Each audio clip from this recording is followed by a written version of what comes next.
I mean, I think one of the challenges that we face is that every president that comes in, they come with their playbook and they're like, these are the things I want to do because I want people to remember that I'm the one who started them and finished them. When their term is over, they haven't finished it, the next person comes in, same story. And it's like you have projects that have just started 5% in and they're left like it's... If they had started and the money is still there and the material is still there, we'll be saying maybe we can continue.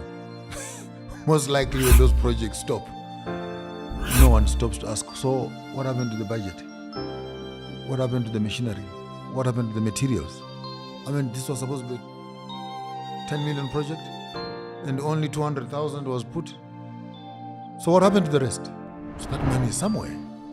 Maybe the money flew away. Maybe the money is stuck somewhere. Maybe the money is in someone's account. Or maybe it's being eaten somewhere. Or it's in their home. Maybe that material actually built his house back in the village. Maybe that road was diverted and he has put a tarred road in front of his own house. The plight of Africa.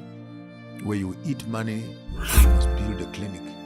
Where your own mother and grandmother will get tablets for high blood pressure. And you are given money to build that clinic. Where you protect and preserve your own family. And you eat that money. You eat the money for the road that rushes your own mother to the hospital.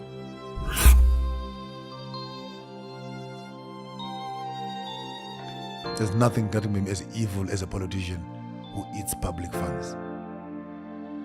Because you're not only destroying the public, you're destroying yourself and you're destroying your own family. These are your relatives. They need the services. And then you eat the money. And then you buy a 4x4 so that you can run on dust roads that have potholes. Instead of taking your 4x4 and fixing the road so that other drivers and borders can ride also nicely.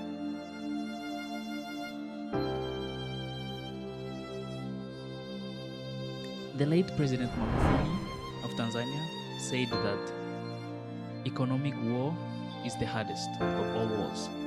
He said it's harder than a war of guns. And I think we are seeing that almost everywhere. It takes a different software. That's the problem. For military war, we go to a camp. We roll on the floor. We do push-ups. We do shoot up stuff. This is how we get grenade. You know, how to break guns. You train. 6 months, 1 year.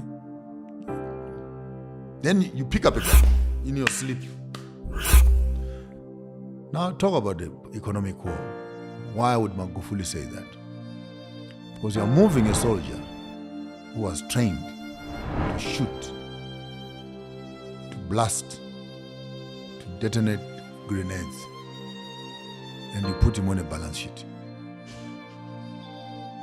This is the reality of African politicians who walk from the bush with whatever kind of education they received. This one story. Then you move this entire system into they come as political people into the economic boardrooms. So there's frustration as to why things are not changing.